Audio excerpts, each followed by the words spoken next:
கர்த்தருடைய மகா பரிசுத்த நாமத்திற்கு மகிமை உண்டாவதாக. 30ஆம் சங்கீதம் 11ஆம் வசனம்.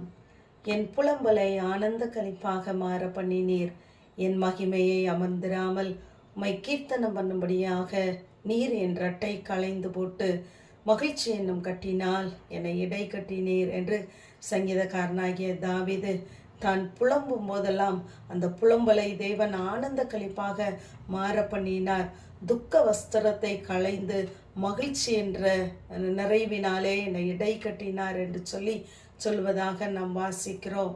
நாமும் அநேக நேரங்களிலே நம்மை அறியாது புலம்புகிறோம். புலம்பல் என்பது நம்முடைய பாரத்திற்கு மீறின சுமைகளை நாம் தாங்கக்கூடாமற் போகும் பொழுது, அப்படிப்பட்ட காரியங்கள் நம்மை அழுத்தும் பொழுது, அந்த காரியத்தை நாம் யாரிடமும் சொல்லக்கூடாதவர்களாக, சொன்னாலும் அவர்கள் ஏற்றுக்கொள்ளக்கூடாதவர்களாக, புரியாதவர்களாக மாறி போகும் பொழுது நாம் தனிமையை தேடி நாமே சொல்லி அழுகிற அப்படிப்பட்ட பொருளாக பார்க்கப்படுகிறது. அப்படிப்பட்ட அந்த புலம்பலை தேவனுடைய வார்த்தையினால் மாத்திரமே அது ஆனந்தமாக மாற்றப்படுகிறது. அவர் நம்முடைய மனதின் அடிக்காயங்களை அவருடைய வார்த்தையினாலே குணப்படுத்தும் பொழுது அந்த புலம்பல்களெல்லாம் மாறி போகிறது. அந்த துக்க வஸ்திரங்கள் களைந்து மகிழ்ச்சி என்னும் ஆடை நமக்கு கட்டப்படுகிறது. ஆகவே அதை தெரிந்த தாவீது சொல்லும் பொழுது, என் சத்துருக்கள் என்னை மேற்கொண்டார்கள், ஆனால் கர்த்தர் என்னை அவர்கள் கையிலே ஒப்பு கொடுக்கவில்லை. நான் கூப்பிட்டேன், அவர் என்னை குணமாக்கினார். என் ஆத்மாவை பாதாளத்திலிருந்து ஏற பண்ணினார், என்னை உயிரோடே காத்தார் என்று தாம் வருத்தப்பட்ட புலம்பின நேரங்களை எல்லாம் தேவன் ஆனந்தமாக மாற்றி கொடுத்தார் என்று சொல்லி அந்த வசனத்தை சொல்லி முடிக்கிறார். ஆகவே நம்முடைய வாழ்க்கையிலும் இப்படிப்பட்ட புலம்புகிற சூழ்நிலை வரும் பொழுது நாம் மனிதர்களையோ தனிமையையோ தேடி போகாதபடி கர்த்தருடைய சமூகத்திலே நாம் போய் நம்முடைய கண்ணீரை ஊற்றுகிறவர்களாய் இருப்போம். ஏனென்றால் கர்த்தருடைய சமூகத்திலிருந்து வருகிற வார்த்தை மாத்திரமே நம்மை ஆறுதல் படுத்தும்.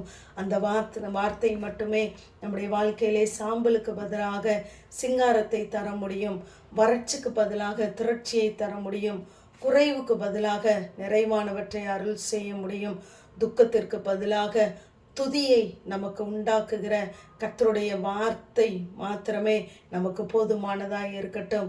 ஆகவே நாம் இப்படிப்பட்ட புலம்புகிற நேரங்களிலெல்லாம் தேவன் நம்மை துதியினாலே நிரப்பட்டும்.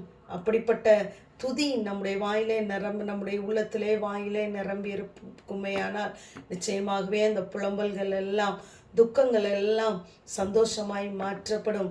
இங்கு புலம்புகிற ஒரு உச்சக்கட்ட நிலையிலே யோபுவை நாம் பார்க்கலாம். அங்கு 29ஆம் அதிகாரம் 30ஆம் அதிகாரத்தை எல்லாம் நாம் வாசித்து பார்ப்போமானால் அதையெல்லாம் ஜீரணிக்கவே முடியாது. அத்தனை பெரியவர்கள், அவருக்கு வேலை செய்தவர்கள் எல்லாம் அவரை உதாசீனப்படுத்தின நேரம் அவர் தன்னுடைய காரியங்களை எல்லாம் அங்கு புலம்புகிறார். கடைசியாக சொல்கிறார், என் சுரமண்டலம் புலம்பலாகவும் என் கிண்ணறம் அழுகிறவர்களின் ஓலமாகவும் மாறின என்று சொல்லுகிறார். அத்தனை அளவிற்கு அவர் புலம்புகிறார். ஆனால் அந்த புலம்பல் அப்படியே புலம்பலின் நாட்களாக இருந்து விடவில்லை.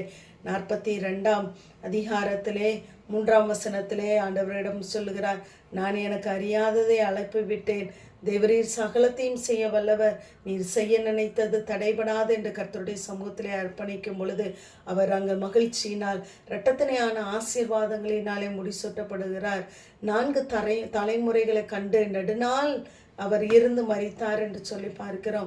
ஆகவே எல்லாவற்றிற்கும் ஒரு காலம் உண்டு. நகைக்க ஒரு காலம் உண்டு, புலம்பு ஒரு காலம் உண்டு. ஆகவே நம்முடைய வாழ்க்கையிலும் இந்த புலம்புகிற காலங்கள் நீடித்திருப்பதில்லை.